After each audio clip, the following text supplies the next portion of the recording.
Bam. I'm Brad Hutchings, and this is the Break It Down Show. Hey, man. Appreciate you coming on and talking some more AI with us. You posted a couple of articles on LinkedIn. The LinkedIn, for me, I'm challenged by LinkedIn. I want to try to give it a try, but then I get on and I'm like, why am I even bothering? It's just a social media platform doesn't work for me. But you find quite a bit of traction with this. Is this because your network is more maybe curated than mine? I didn't work in the professional world for most of my career, right? I've got little time, so I'm familiar with it, but I'm really a foreigner in that space. So most of my LinkedIn followers I've just found in the last year. And it's just reaching out and trying to find people who are thinking about similar things. They work in similar spaces, and then testing ideas with them. I post a lot of stuff. It's what I think that day. I think probably 80% of it sticks up it still stands true in 6 months. 20% of it I absolutely fail on, for sure. Yeah. But testing reactions and seeing what people think about things, it's really given me a crash course in what artificial intelligence really is, which I think it's where 99% of the people that say they're in that game really are, is they're taking a crash course however they're taking it, because it's come at us fast. Yeah. There's one of your essays you talk about bullshit. And that's going to be one of the themes for today. But you and I have discussed this. When a software engineer or a firmware engineer or whoever is thinking about a problem that they'd like to solve, they rarely get the ground truth. They just say, hey, I can make this 2% more efficient by just doing this. It doesn't mean that anybody ever wants to adopt it. And we've seen all kinds of things like get a lot of attention, a lot of money because there's promise, but then they disappear. And we never think about these failures again. They happen and they disappear. And so I can say a couple of things like EFTs or whatever it is, right? TaskRabbit, every new product TaskRabbit ever came out with sucked. It was just like, can you help people solve problems? Yes, that was valuable. What's the next product going to be? How about people solving problems? Right? So they would come out with all these elaborate, and I'm picking on TaskRabbit a little bit. They were great in a period of my life when I was able to make some money. But so many times these things were created and you're like, is my life any better? Is Calendly making my life any easier? No, it's not, right? I still have a calendar to deal with. So how much of that shit is bullshit, man? Most of it. Okay. Most of it. Let me tell you what's happened with the tech industry over at least 20 years, at least 25 years, is we adopted and by I mean just take anybody who works in the tech industry, whatever they do, they build hardware, they write software, they work for some company that's an outsourcing firm or whatever else. We have I pull out the product people. Product people I think are still special. They're still trying to deliver something that people can hold and interact with and be delighted by. I think that's what drives product people. There's few of them now, but the rest of the tech industry, we've convinced ourselves that we are so good at optimizing things that we can come into whatever your problem is and we can just come optimize it because we're good at optimizing. Whereas you might be really good at your problem, but we're so good at optimizing that it doesn't matter how much better you are at your problem. Our optimized solution is better than anything you would come up with. We've got that in our heads, and it's absolutely wrong. And then in our customers' heads, the people who buy from the tech industry or who pay all this money for these things, they have lost so much confidence in themselves, their processes, their unique business value, whatever else. And whatever that's driven by. Is it driven by having to have quarterly numbers? Is it driven by like McKinsey and Company or, Arthur Anderson? They're not Arthur Anderson anymore. They're Accenture. Is it driven by IBM becoming a consulting firm? What's it driven by? I don't really know, but they have lost so much confidence in themselves, in their ability to solve the problems that they address for their customers. They've come to tech and they have come to us and they said, hey, we don't really know what we're doing with our own problem. Just come optimize it. And then we come in and we make a mess of it. We make an absolute mess of it. We do it more expensively, but we deliver this thing called an optimized product. And though it's more expensive than what it was before, it doesn't do as much as things were before. It's optimized, so it's great. And then we move on to the next thing. That so a lot of times we invent these products, which creates a pathway. So step A is, hey, I've solved this problem for you guys, and step B is like, did I need Facebook in my life? My life was pretty sweet before. And then we sort of can kind of go on this Frankenstein adaptation thing. We're like, sew an arm onto it, kind of thing, and back off and curate my feed for me. No, thanks. I'll take the most recent. No. You need it to be curated for you with an algorithm. And I'm like, honestly, I don't want that. Can I just, what I want so much that you don't know what I want. You don't listen to what I actually want, right? I'll handle my curation myself. And so we end up miles from the beginning of, do I need this thing or not? And now it's like back when we all first got phones and we could walk around, like when everybody could really have a phone. And you're like, what the good idea is right now? I'm drunk. I'll call my friends. And then we eventually learned that drunk dialing, not so good, right?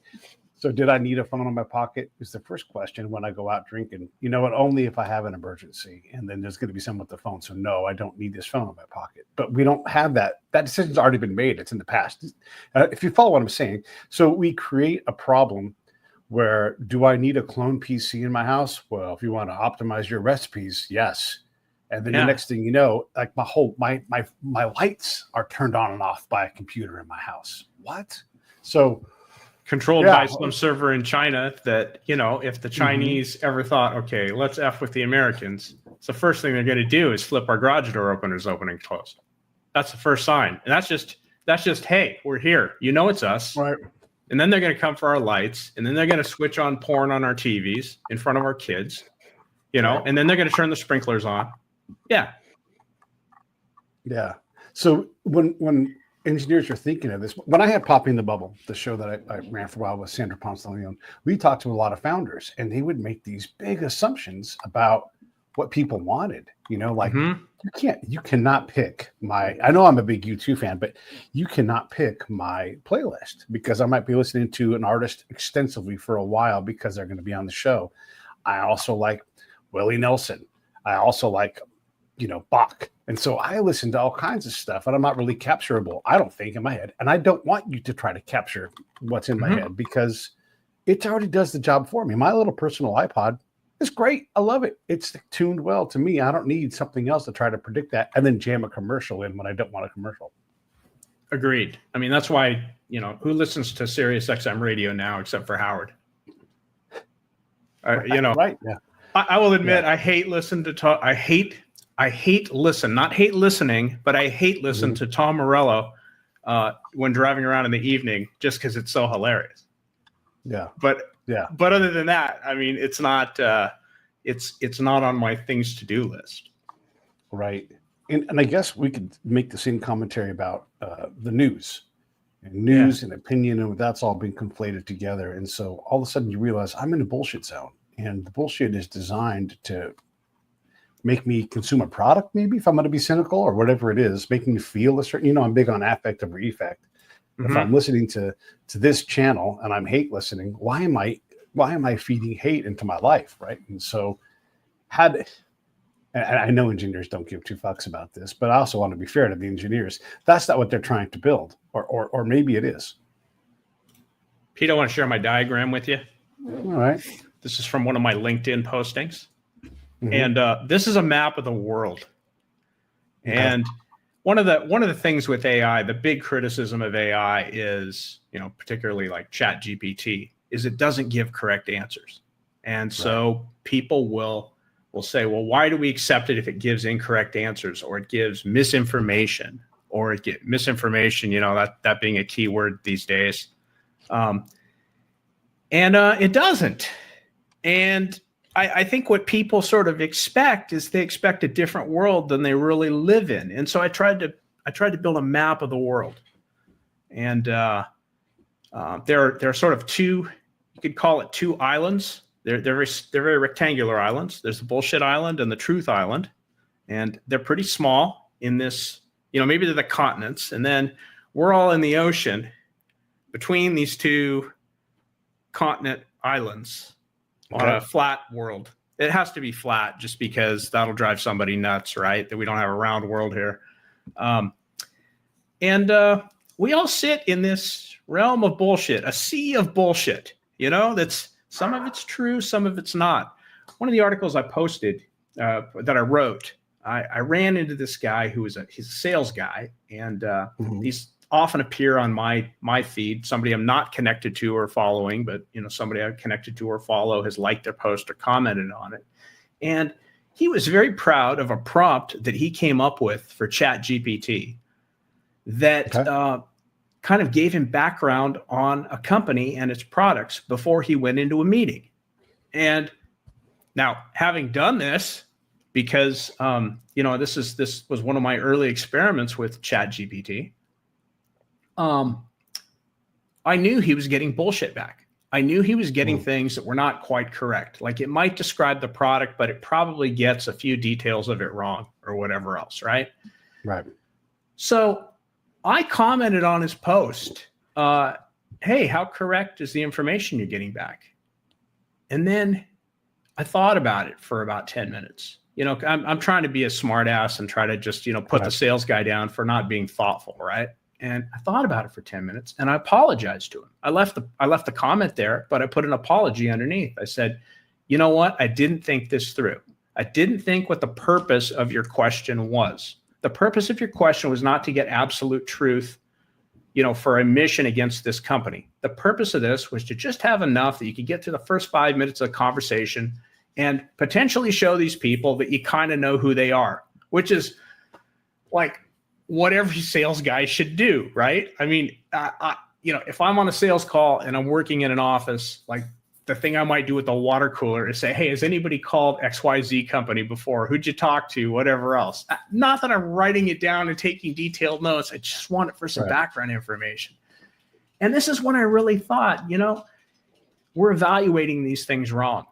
The people who are finding use of these things, now they may not have, I think the word is ontology, this, sort of the knowledge about knowledge, how knowledge is structured. They might not have a formal ontology about what their knowledge that they're getting from these systems means, but they're acting as if they found one that works for them, that doesn't trip them up. Like, I don't know, if I'm pitching to Fisher-Price and ChatGPT comes back and it says they're an important military contractor that is supplying the long-range missiles that Zelensky is now firing on Russia. Okay, this would be a bad way to go into a call with Fisher-Price because they sell toys, right?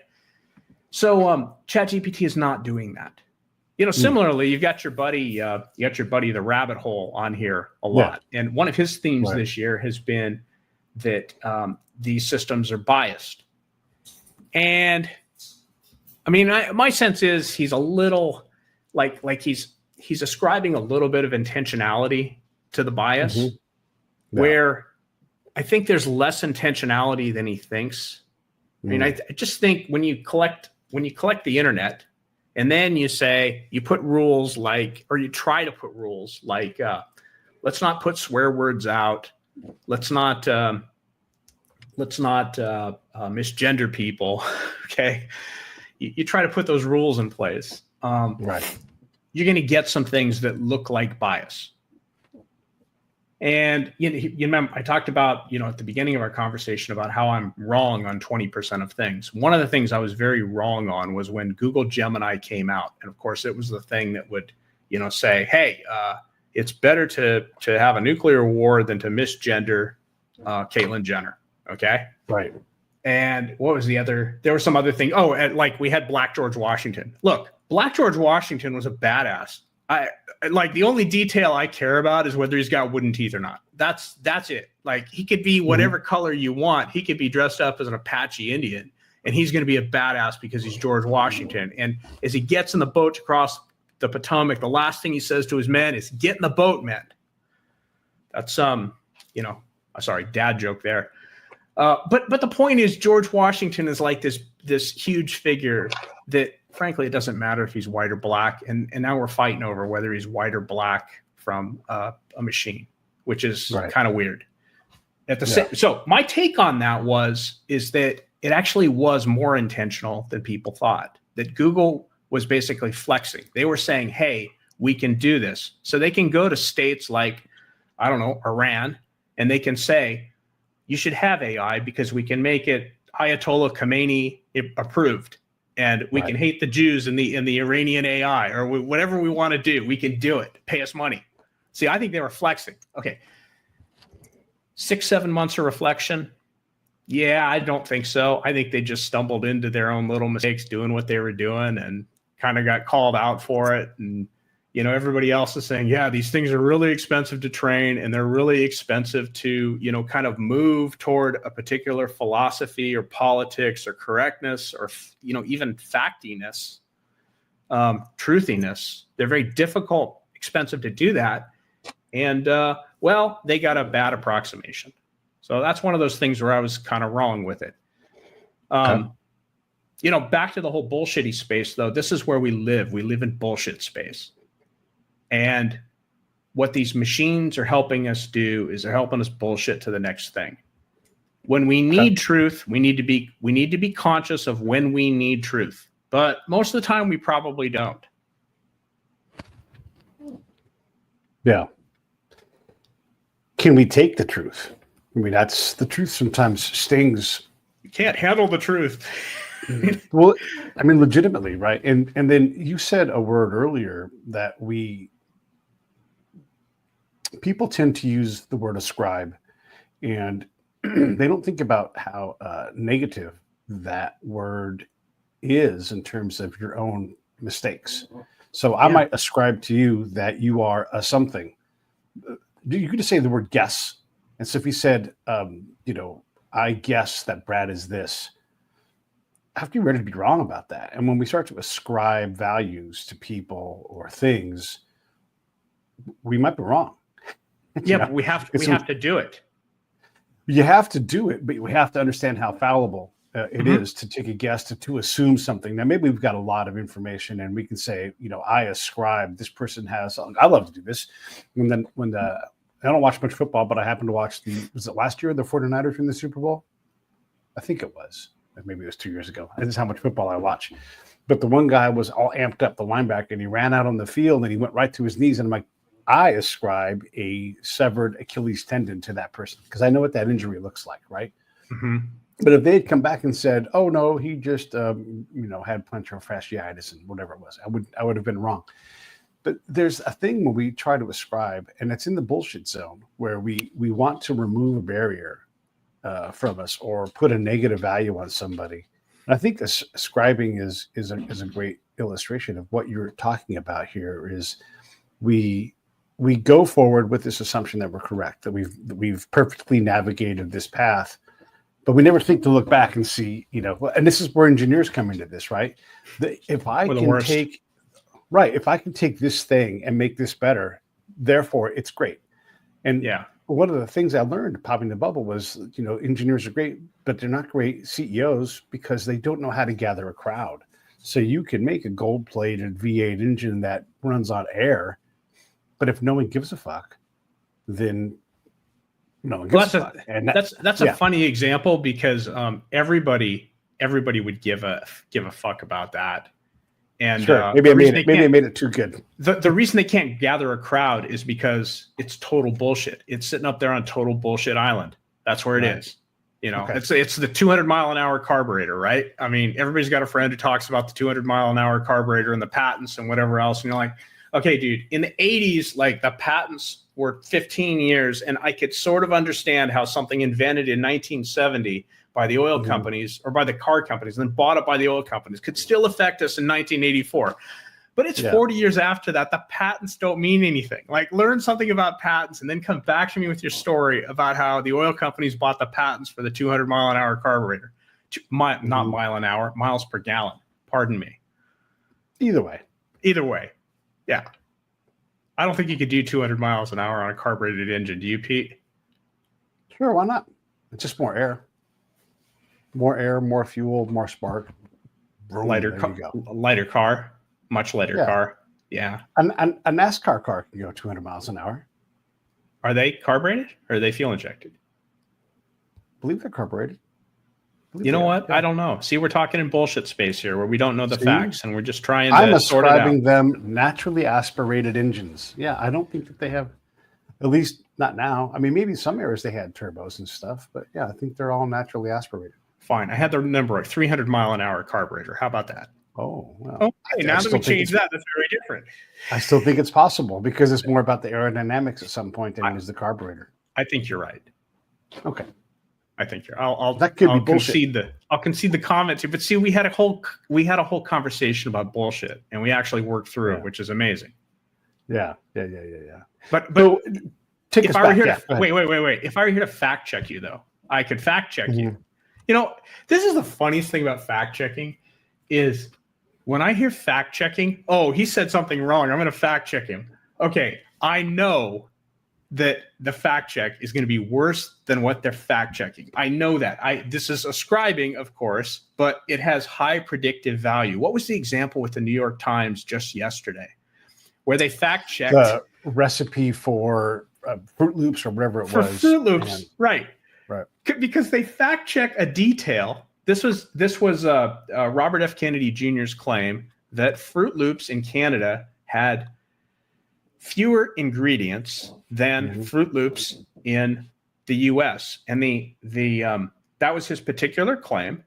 And the implication was that we put a lot of garbage in our foods because they need to taste better. They can't use natural ingredients. So we like whatever else. So there's sort of a downstream implication of this. The New York Times claims that he was wrong. They fact checked him by saying that there are like 9 total ingredients in Canadian Fruit Loops and 12 or 13 in US Fruit Loops, that it doesn't really make a difference but they're not fact checking him on the detail that he's trying to make a point about, which is the artificial ingredients that are in Fruit Loops, as if it even matters to begin with. Okay, you've got to be out in RFK Jr. land for that to matter to you to begin with. But like, at least if you're going to fact check him, like, pick your battle.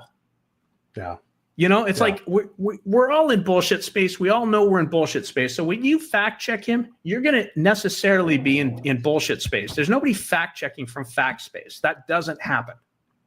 Yeah. It's from different opinion space is what it is.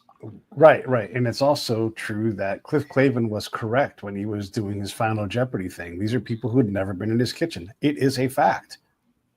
I mean, and I'm doing that to be a little bit silly, but there's all kinds of things like that where you can say, here is a fact. And especially if you cut a conversation and you snug it up so that only this is in there. It's a fact that in this thing, you said this thing.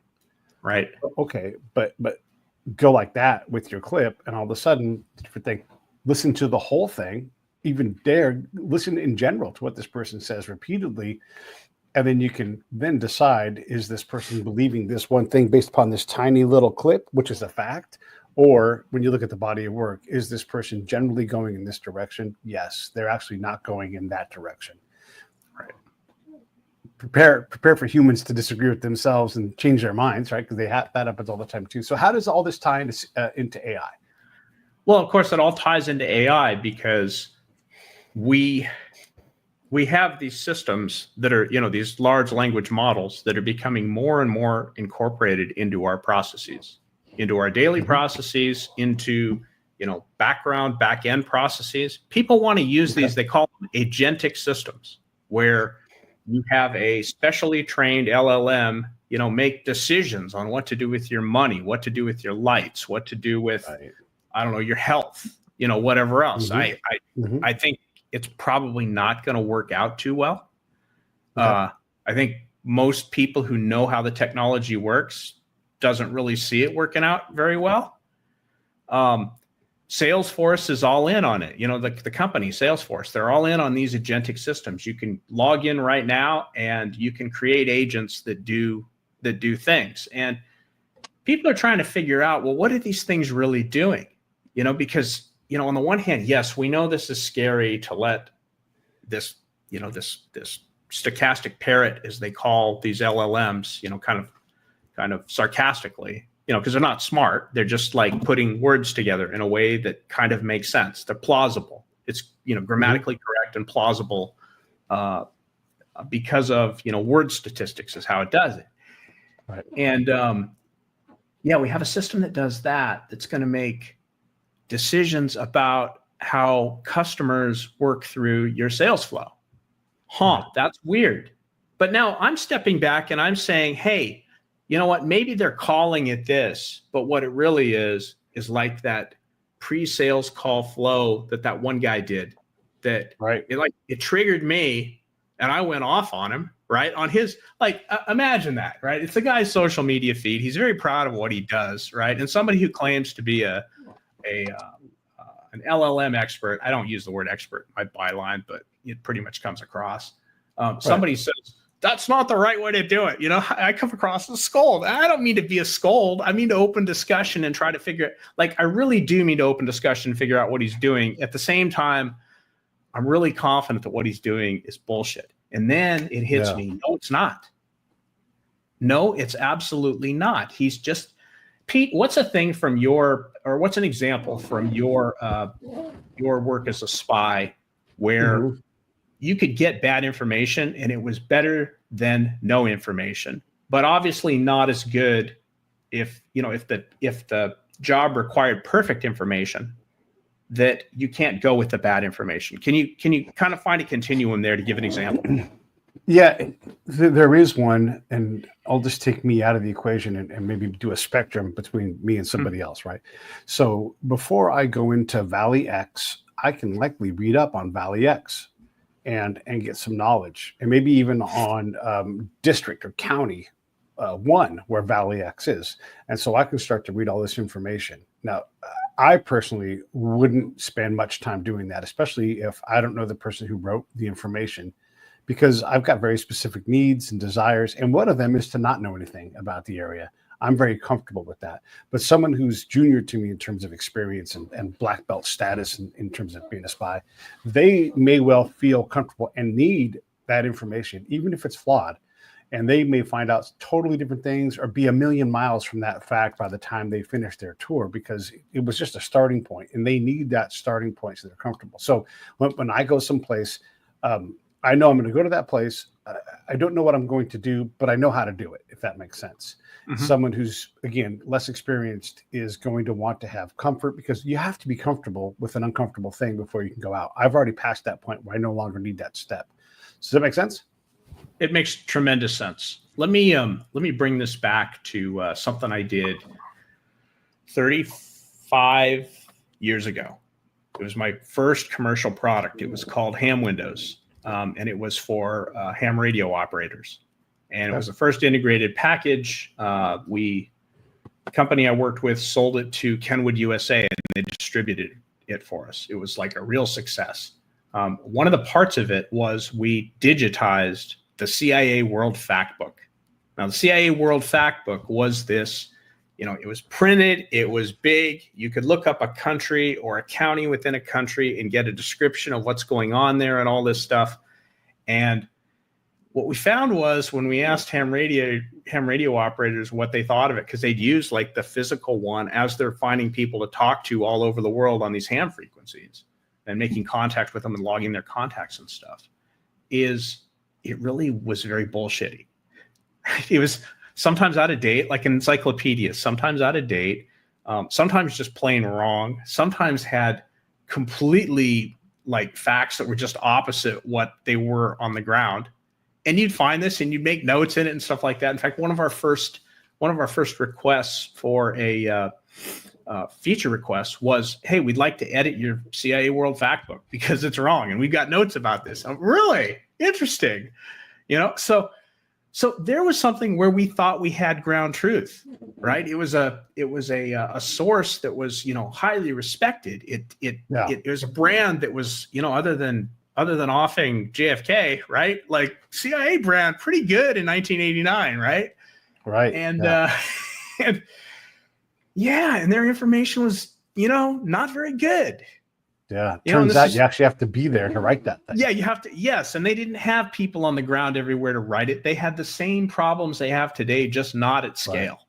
Right. Yeah.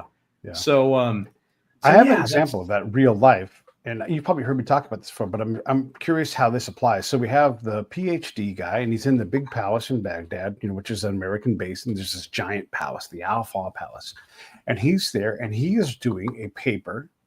This is to help the army. This is not for like his academic credentials. He's already a PhD, and he's going to write about Sadr City, which is a little sub district within Baghdad proper. And a lot of bad things were happening there. And at the time, we couldn't even legally go in there per the agreement that we had with Iraq and everything else. So I had a source that was going into Sadr City. Now, that's all as legitimate as illegitimate things that are kind of maybe in the gray zone could be. But for me, for my purposes, it's good. And so I say to my peer, I didn't think his name was Kevin. Kevin, I have a guy going into Sadr City every day. You're writing a paper. How lucky are you? I've never come into this office because I avoid you guys. I have information. I can get you more. Would you like it? And he says to me, remember, this guy's writing a paper, getting paid to do this about Sadr City. And he says, no, thanks. I have my sources. And he didn't mean like me on the ground. He meant things from the olden days, which could be 2 weeks ago in combat. And so he wanted nothing to do with the information I could get him. And so the second that paper published, I had to go, this isn't based in reality. There's no way. And I looked at it and I tore it apart. I'm like, I don't know what you're talking about. That's not the Sadr City that we're talking about today. And I wouldn't have even cared, but he was so dismissive of quality ground truth information. I knew he was obsolete before he wrote it. And he was. And then when I showed it around to other people who knew that area, they're like, yeah, this is not good work. Mm-hmm.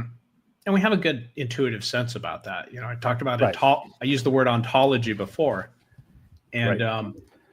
Though you won't find everybody in the world who even knows what the word means.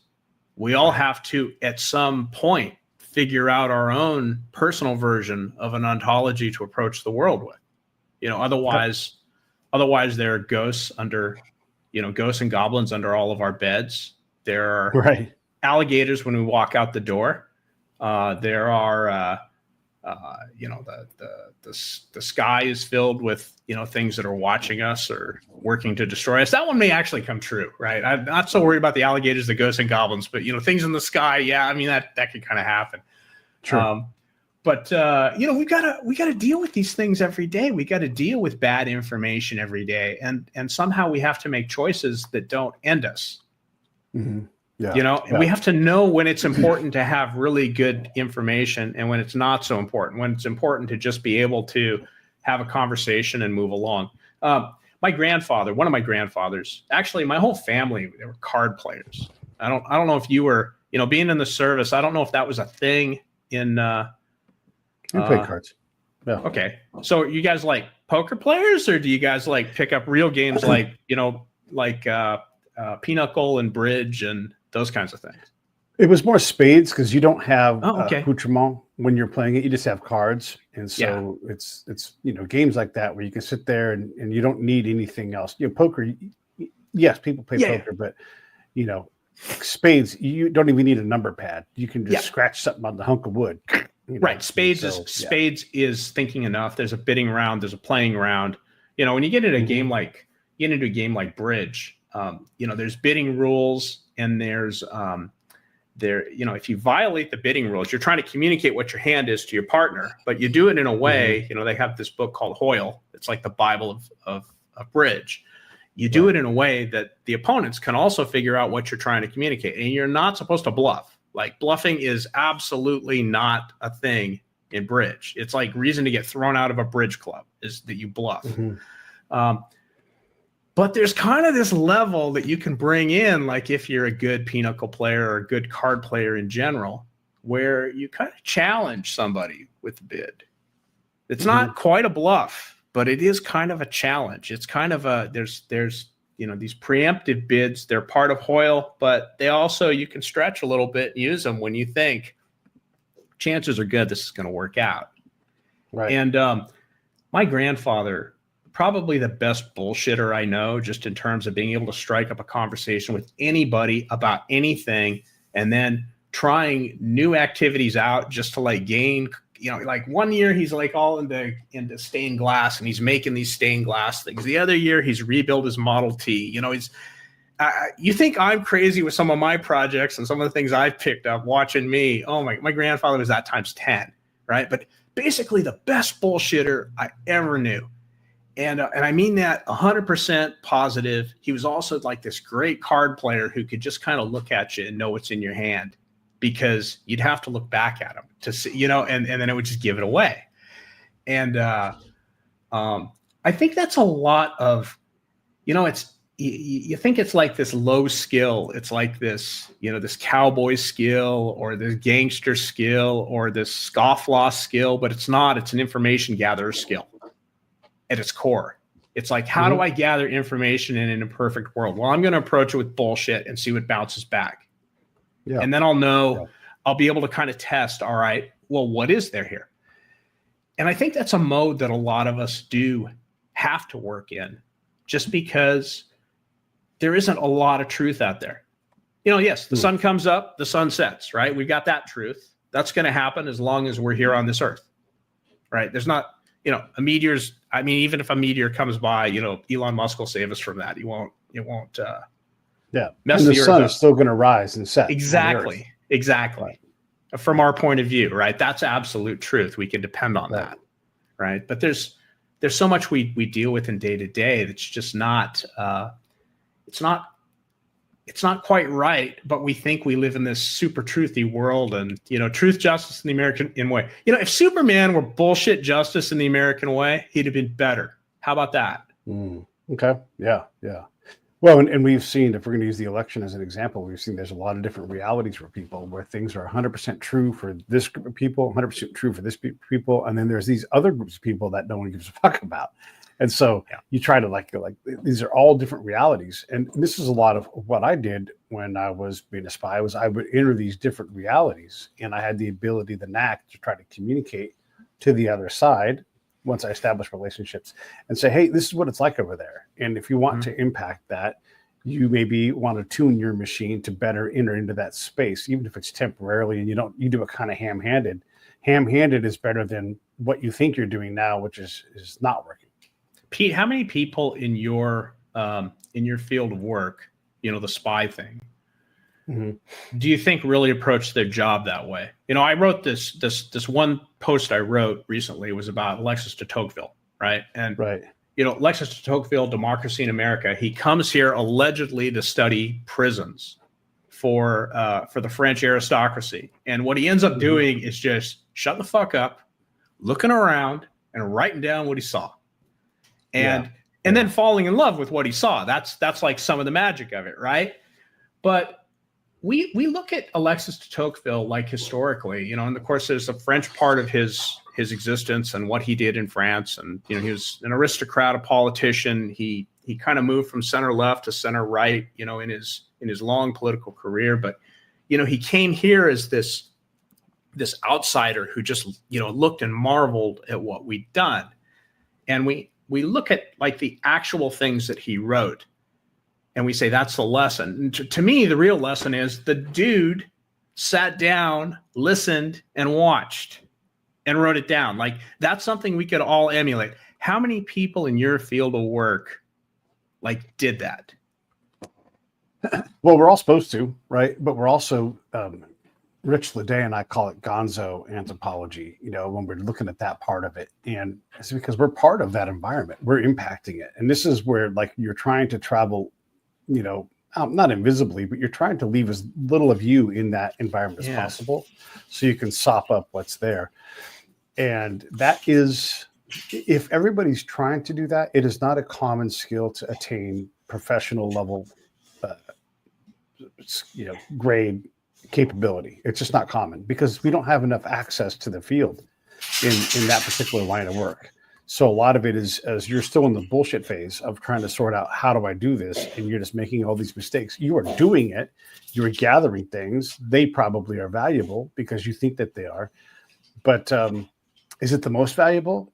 Is it the most efficient?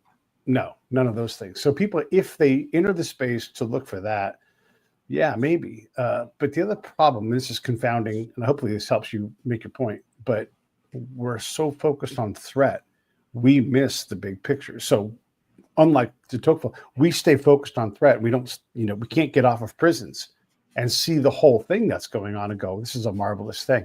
And the other I don't think question he I was would really ask, trying to get off of prison so much as that was an excuse to get a ship ticket. I was going to say a plane ticket. They didn't have planes then. But whatever. yeah, I mean, yeah, Yeah, for sure. and was he able to successfully communicate between the two parties and improve the condition of both sides through that information? The prison information, like he gave up No, on that, no, right? Oh no, his overall mission, the thing he actually poured his heart into. Yeah, his, I mean, obviously he's legendary for democracy in America. Like we study him in college, we study him in high school. I mean, he had a huge impact for doing it. Not the French. Well, they did have their revolution, and which is mixed bag. That's yeah. I guess what I'm saying is if he's doing that, hopefully he's connecting with the king and Parliament or whatever. I mean, they demise as a colonial power. I mean, they met the same fate as Britain. They needed Uncle Sam to come save their asses twice. I mean, I don't know how successful he was there, or if he could have been. He may have been on a sinking ship, the Titanic. A good example of this is we all laud Lawrence of Arabia because he did this great work, but he wasn't relevant to the command. Right. Except for he's taking Aqaba and all these other things he's doing, but they don't know who he is.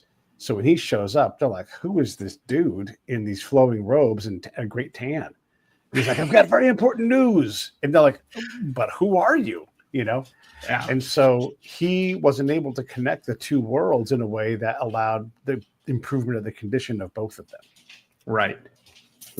So I get to, the point of bringing up Alexis de Tocqueville is I find myself in this AI thing. Like everything in tech is touched by AI right now. There's no way to avoid it. Everybody wants to know your AI story, whether they're going to pay you money to fund you, whether they're going to pay you money as a customer. For some reason, it's terribly important to them. And, I always learned that, I learned once from an English teacher that when people come and ask you a big question, it's totally okay to stop and take 10 seconds to think. And they'll say, why don't you answer now? Why haven't you thought about this? Yeah, shut up. I'm taking 10 seconds to think, right? Turns out that's a huge power move. And it's a huge power move that anybody can incorporate into their game. And, unless you've run into somebody who knows that, like you are immediately powerful when you just say, stop, I'm going to think about this a moment. We have not, as an industry, had 10 minutes to think or 10 seconds to think. We are expected to have an answer and a solution. And the reason we're expected this, at least in my head, is because everybody expects that we're so good at optimizing whatever comes up. Yeah, we'll figure out how to optimize this. Yeah. And so they look to us for leadership on this. We don't know what we're doing. And, I've just sat back and I've watched, what all the sides of AI are doing. There's people who are proponents who say, hey, we're going to have this artificial general intelligence, which is going to be smarter than 3,000 PhDs. And it's going to live on a server that's up in the cloud somewhere, just like God. And it's going to make all the decisions for you. And it's going to be absolutely wonderful. And human beings are never going to have to work again. And we're going to need, what's that income that's every month? Universal basic income. Yes, we're going to need UBI, and we're never going to use oil again. Everything's going to be electric, and Just wonder the whales aren't going to die from windmills. What? every perfect. It's going to solve the climate, right? I mean, all this stuff, and no, they're full of beans, right? And then we have, like the critics, and they came on and they said it's going to destroy everything. It's going to take control of all our weapons, and then it's going to blow up the earth. And they've got all sorts of different visions of that. And then you've got the people who are like, well, it's going to have bad ideas. Whether it's going to be, they're going to be socialist ideas, or whether it's Black George Washington or whatever else, they're going to have terrible ideas, and we need to control the kinds of ideas that it does. And you got all these sides, and they're so dug in, and yet you have this tool and somehow people are finding ways to use it. You often tell me ways that you use Chat GPT for something, and I like I'm born to do, right? I immediately judge you, and I think, okay, Pete, this isn't going to work out well for you if this is important, right? I always kind of knew that. Right. But I also knew that you'd know if it didn't work out well for you because it was important, and you weren't going to go, jumping into once you figured out it was a meat grinder, you're not going to put your hand in there, right? Right. You'll back out a little bit. And I could trust that because you have good sense. But I can't help but like thinking, okay, but then I'm like, well, why? Why do you think this is it? Like one of the things is Chat GPT, it always gives you an answer. Like even if it doesn't know the answer, it'll give you an answer. You know people like that. I'm probably a person like that. I'll do my best, and that's like the bullshitter thing. But you have people who go beyond bullshitting, and they pretend to be knowledgeable of things they absolutely aren't because they think they have to be knowledgeable. They think they can't take the 10 seconds to think about it, and they also think they can't say I don't know. I don't know. Like since the time we were kids, it's been beaten into us by the smartest people we always knew. If you don't know, just say you don't know. Yeah. And yet, how many people default to that? Not many. No. Yeah. Not many. Just smart people. Yeah. Yeah. Yeah. ChatGPT never says it doesn't know. Right. Yeah. Well, I just asked it to do a bio for me, and it's like, I don't know that guy. Oh, good for you. Okay. Well, that's great. Copilot did that. Yeah. And it's like, I don't know. But in the past, it's like, you know what? He graduated from Michigan. This dude's a bad motherfucker. He was a Green Beret, as a matter of fact. Pete Turner. Made up all these facts. Yeah, exactly. Yeah, I know. Pete A. Turner specifically. Pete A. Turner. Right. Right. And so they fabricated to me that was this optical illusion or whatever. And that also was funny. So what you're saying there, Pete, what you're saying there is ChatGPT turned you into a modern day Paul Bunyan. That's yeah. There you go. Yeah, and that hallucination, right, starts to validate itself because it's a hallucination. Right. But I don't want to get distracted by that. When we're talking about bullshit and AI and trying to use this thing, there is that first bit of bullshit. Is like, oh no, we have to have AI in our machine. Whatever it is, right? Because if you don't have AI, everybody's going to look at you and think, why don't you have AI? Even though I don't even know what I need it for, right? I mean, so some of the automation things, I like to say that, like I like when my blender makes me a margarita instead of a daiquiri, and I just have a button for that, and it knows that's AI. That's AI that's reliable, and it's a fact that I have a daiquiri now instead of a margarita, right? But if I was to ask it, and I might try this to make a bio for you for this episode, I'm going to have to read that thing and I'm going to have to edit it because it's not going to be accurate. And I'll say, hey, give me 250 words or less on Brad Hutchings. And it's going to be like, Brad Hutchings has a beard or whatever it's going to come up with. Brad Hutchings went to University of Utah and then was a professor there in electrical engineering. I actually met the guy once. My age, I think he was probably a descendant of the Hutchings family that stopped in Utah when the brother got scalped. And then my grandfather's grandfather, he kept going and got to Los Angeles because we aren't pussies like the Hutchings from Utah. That's the story my grandmother told me. Yes. Right. But you might get that guy. He's a little more famous than I am. Sure. Yeah. And to give the wrong answer because your all-knowing computer can't figure out which Brad I want. Can't ask a single fucking question. Right. Well, that's... When does it ask the right question? When does it fact check itself and go, wait a second, I just invented some shit? It doesn't. Or what if because that's what it does. What if they humped? No. What if they humped the two Brad Hutchings together in the virtual world and made a new Brad Hutchings? Yeah, no, I don't think either of us would be for that. But you bring up a good point, which is we ascribe word of the day. I thought the word of the day was going to be bullshit, but it turns out to be ascribe. We ascribe intelligence, we ascribe thinking to these machines. They are not intelligent. They do not think. They put together sentences, one word at a time. This is literally what they do. One word at a time to give a plausible answer that's grammatically correct. Boom. That's it. Now, if that were anytime somebody talks to you, Brad, put a word at a time together to make a plausible answer that's grammatically correct. It take a little bit of tax my brain a little because that's not how I always work, right? but I think I could probably do it. And I could probably sit there and drink coffee and watch TV and do it too. And Can I make a problem for you for that statement? Because even that statement requires some context or clarity. sure. In what style guide? Well, now you've added a style guide to it. Yeah, I don't think Right? they really have a style. The style guide of the LLM is the internet. It's all the pages it's trained on. It's petabytes of data. That's millions of terabytes of So data. it can't reliably do a grammatically correct statement. It does. It does. Have you gotten grammatically incorrect statements? That's because you choose training data that has grammatically correct statements. You filter that stuff out. Well, there's a way to write the style, right? And that's part of the grammar. So if you're doing one sentence, one dot after one space after a sentence, and that style guide requires two, you got a lot of unfucking to do. Yeah, to train a style guide, like what's the standard style guide? The AP style guide. AP, One. APA, one of the two. You know, there's other ones. But yeah, there's other ones, but to train a style guide on an LLM turns out to be really expensive because they have particular rules, and you need to tell it, do it this way a lot of times before it kind of gets the message. And still, it's not 100% perfect. Right. So you'll get outputs. They have to be evaluated against the style guide. Yes, you can write programs that evaluate text against the style guide and recommend corrections and whatever that aren't really LLM based. They're just more programming based. And they've been around for years, right? I mean, they've had style guides and word processors for years, long before AI. But it's a tough problem.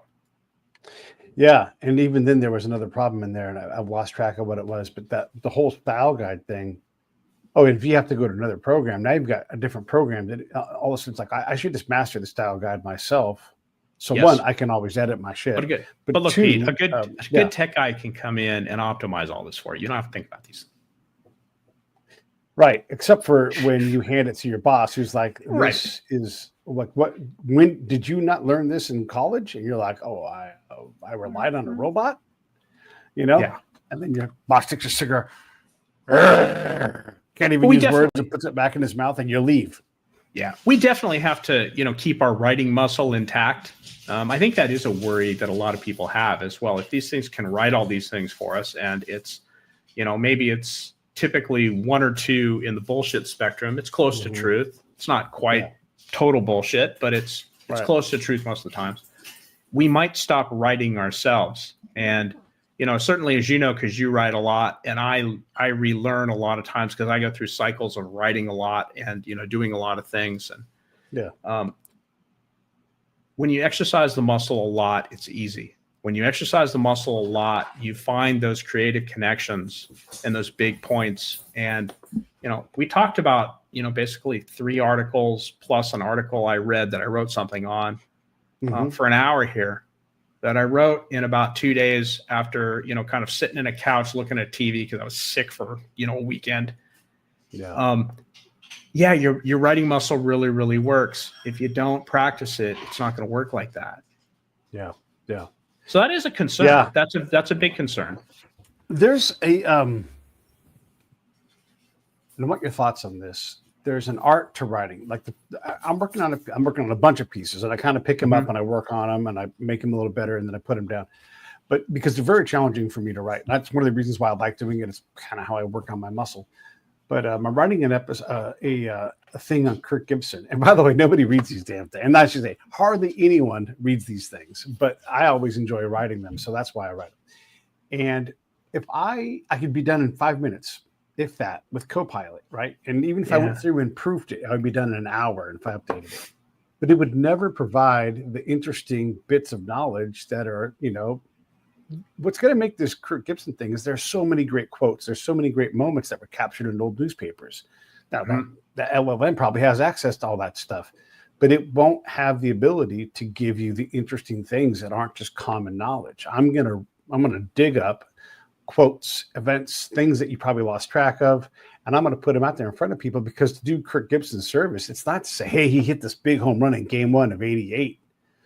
Everybody knows that. I don't need a robot to tell me that. I need a robot that can dig deep and go through the archives and go, let me tell you some fascinating shit about Kirk Gibson. Yeah, you need some really specific details. And I think if you needed 20, let's just call them 20 really specific details to do that article, to, kind of put a pitch over the plate so that you can hit it out of the park with some observation about that detail.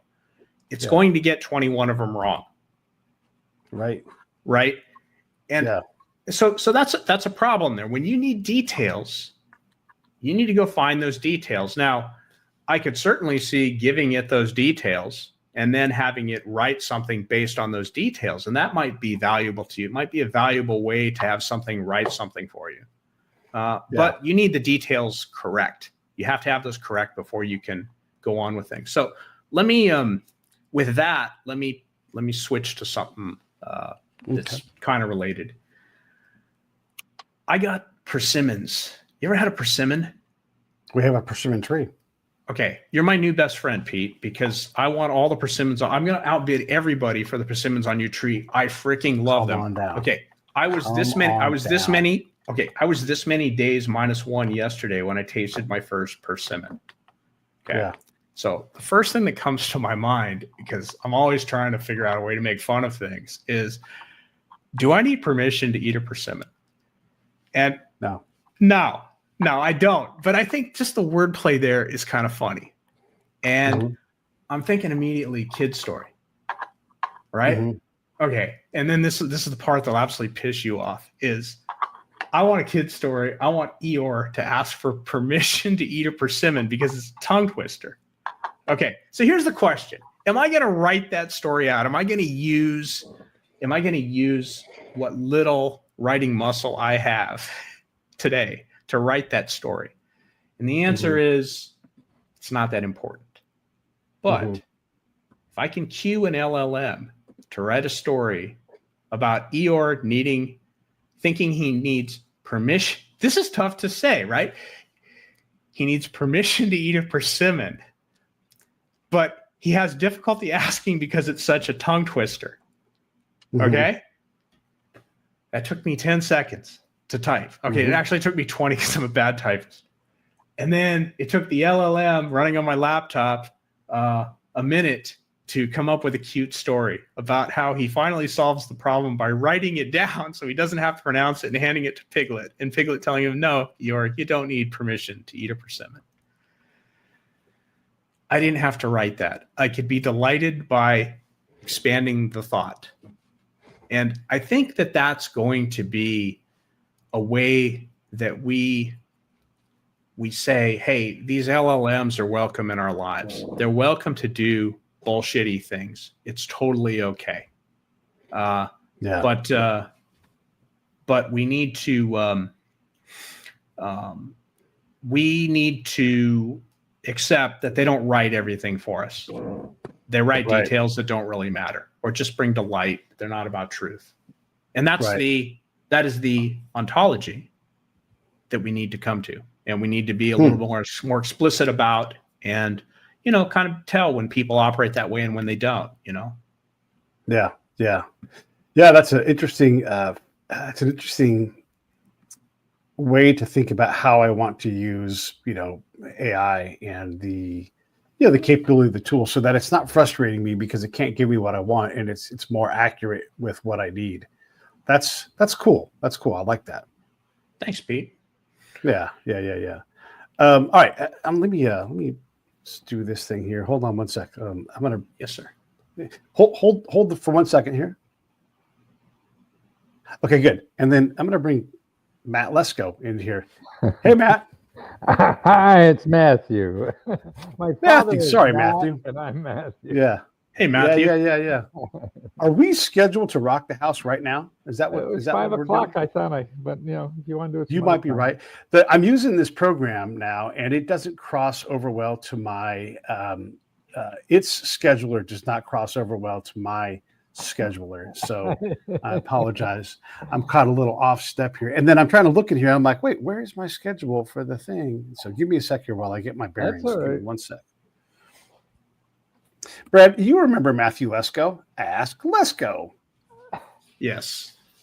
He's going to be on the show. He's just being polite. He doesn't remember. No, we all remember. I can't forget the colors. The colors are amazing.